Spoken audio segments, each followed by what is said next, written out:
Undersecretary Al-Asri Muhammad Sali. They are my undersecretaries in the Office of the Executive Secretary. So, thank you. Yes, for our first question, Ivan Maydina, GMA7. No, Secretary, gentlemen. Sir, nabanggit po kahapon kabilang sa mga magiging basihan sa desisyon who gets retained and who gets replaced ay performance and issues of corruption. Sa mga mapapalitan po, ano hong nangyari? Ano hong naging basis kung bakit sila matatanggal? Secretary? Si Secretary Loizaga, walang issue na corruption dyan. Maybe there is just a perception, I don't know how fair or unfair that perception is, na mas ma-limit siya sa labas ng bansa. Yun ang recurring na pinapadating sa amin. Ngunit wag na natin siyang husgahan, no? Whether inefficiency yan o hindi, that's not up for us to do. But the evaluation showed that it was time to have her rest muna. So nag-underperform na po? Underperform siguro ang tawag dyan. Oo. Kasi kung may expectations ang presidente and you do not perform, ang messaging is underperformance is not going to be allowed. Oo. Yung kay Secretary Acosar, hindi mo rin masabing corruption yan. Wala. Hindi mo rin masabing underperformance, under-delivery. Alam mo, napakataas yung nilagay niyang standard niya when he accepted the job. But you know, he is a very efficient he was very efficient in the private sector, and we expect that the President expected na makapag-deliver siya. Pero I don't know if he set the standard too high for himself dahil 1 million housing a year, housing units. There may have been obstacles in his way which were beyond his control and beyond the control of government. But to us now, because of the results of the election, it's time for the President to take him out there and bring another one who might make a better performance. Ganyan ang tingin ko dun sa kaso ni Secretary Acosar. Wala namang masamang tinapay yan si Secretary Acosar. Mga mareretain naman po, are there new instructions from the President? Because in his message in demanding and calling for the submission of courtesy resignations, there was a sense of urgency. He wanted results and he wanted them fast. Ano ho kaya yung, sabi nyo nga, soldiers kayo, ano ho yung panibagong marching orders ng Pangulo from here on? Pag-usapan muna natin yung mga in-announce ko na ma-retain, yung economic team. Ano? Ang marching orders ni Presidente dyan is to enhance yung ating economic situation to the eyes of the outside world at saka dito sa Pilipinas, yung actual na economic health natin. Si Secretary Balisacan has been performing very well. He has been, practically, ang sabi ni Presidente sa kanya, he's a genius. Dahil mahirap mong gawin yung ginagawa niyan sa economic level. Si Secretary Frederick Go sa investments at saka economic matters ay walang may tatawar, hindi mo matatawaran yung kapasidad niya. Kasi he's a very experienced economist and businessman. Si Secretary Recto, that is the same thing that we have to say. Kasi si Secretary Recto from day one of his service, he came in midway in the past 3 years. Siya naman kagad action man yan eh. You know, he was working under financial limitations or the fiscal space na nadatnyan niya masikip. Pero up to now, we have remained very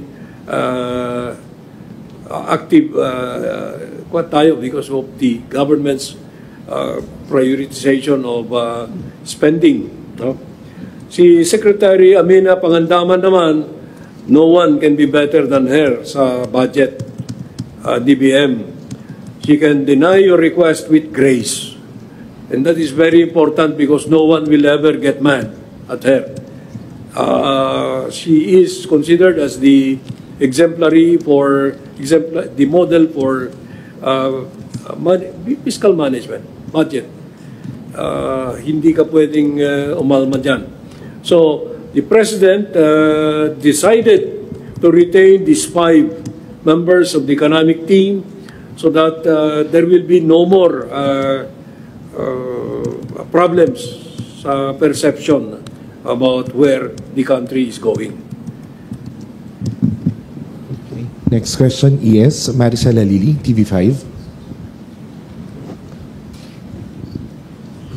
Sir, magandang hapon po. Sir, who will replace Secretary Popo Lotilla in DOE? Will there be changes in OSG? And what's the target of the President? How soon will be the evaluation, the result of the evaluation? Just wait. Yeah. DOE will in the meanwhile be in the hands of an acting secretary, you know. One of the undersecretaries, si former Congresswoman Sharon Garin. Any of the other secretaries could have been chosen to become the OIC, but I think, okay. I was corrected. OIC, not acting secretary, no? Kasi ibang kategorya yun. OIC, very effective naman sila. Secretary Lotilla himself suggested that any of his undersecretaries right now could stand in as OIC.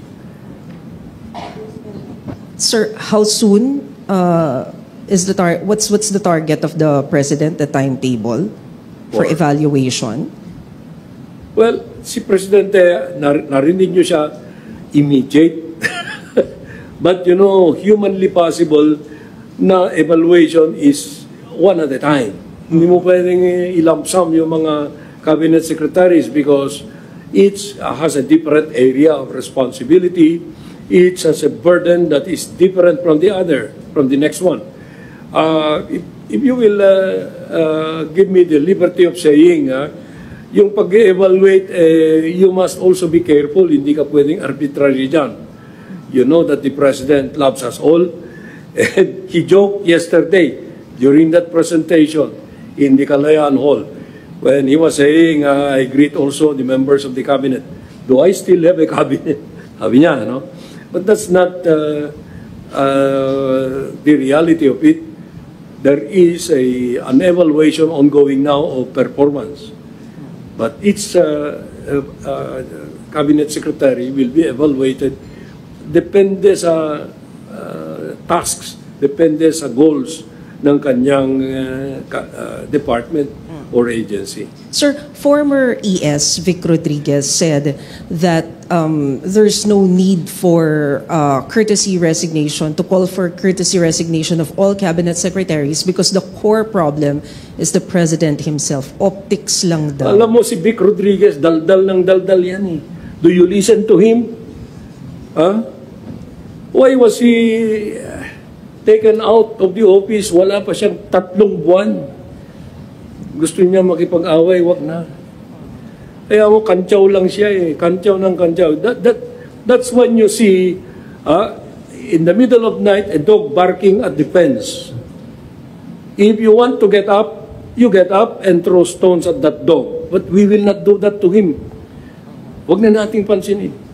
Salamat, ES. Next question, Tristan Nadalo, Newswatch. Hi sir, good afternoon po. Sir, based dito sa initial na results nung evaluation po, no, baka lang may perception yung tao walang bagong pumalit or parang new breed na dinagdag. Are we expecting the President na may mga idadagdag siya talagang wala doon sa initial na list, sir? Yes, alam mo, mahirap natin i-prejudge yung actions that will be taken.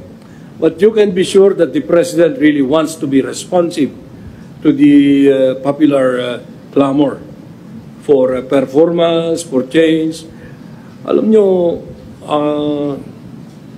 one time, recently lang, sinabi niya na we seem not to be delivering to the common tao because they are the greater number of our people. So what must we do? We must have action men. So you can be sure that that is the direction that this, I'm not calling this a purge, it's a cleansing.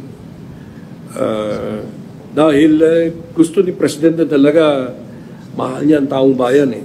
If you listen to him very carefully, his language were not measured, they were spontaneous tungkol sa sentiment niya na it's time to serve again, to show the people that we are serving them. Yun, standard. Just a follow-up na lang po. Yung action man, sir, ibig sabihin may mga bagong papasok na wala doon sa original list ng... Hindi naman.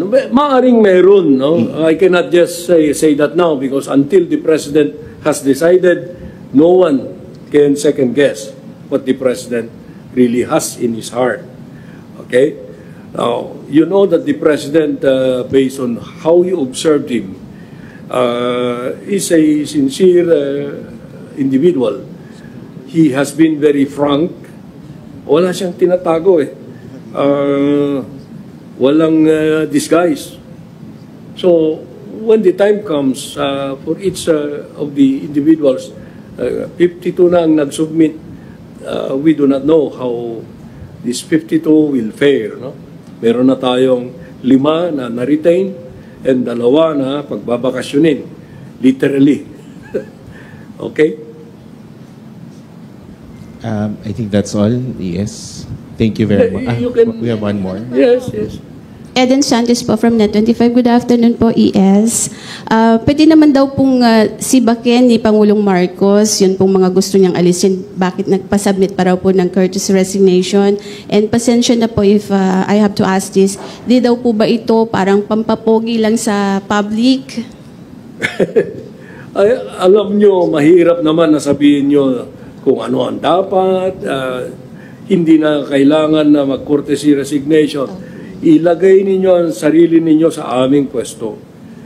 Kung tamaan mo yung isang tao, ano ang lalabas na mukha mo? It's best that we did it this way so that it will be more honorable for them. Hindi naman kami yung diktador na magsasabi, oy, wala ka na, sisipain mo na. When I said that we are all serving at the will of the President, at the President's pleasure, we have to humanize.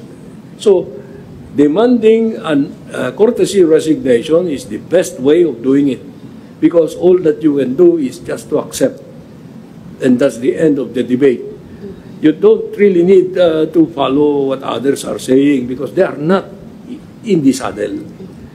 They may have different views of it when their time comes, if ever that time will come. Pero the best advice is our own counsel, our own conscience. A quick follow-up lang po. Can you consider it as a failure po on the part of the President na nakapaglagay po siya, nakapagtalaga ng mga official na underperforming or not performing well? And meron po ba tayong timeline kung kailan po mararamdaman ng ating mga kababayan itong mas maganda at maayos na serbisyo sa public sa mga bago? Dalawang tanong yan. Yung unang tanong mo, ikaw ba pag meron kang niligawan, alam mo ba na may ibig sabihin at the start you do not know how this guy will perform, so that's more or less a very hindi ko masabi ko anong tanong yan. Yung pangalawa na tanong mo, ano na ba yun? Mararamdaman kagad, wala nang iba eh. Kung ang trabaho mo ay mag-deliver ng tinapay, deliver ka ng masarap na tinapay. Ganun lang. Hindi naman pwedeng, oy, bukas pa. Wag. Ngayon na. Kasi taong bayan naghihintay. Thank you very much. Tatanungin mo na naman yung political. Thank you very much, Executive Secretary Lucas P. Bersamin, Malacanang Press Corps, Undersecretary Cervantes, Sige na, and okay lang. we will... Time is up.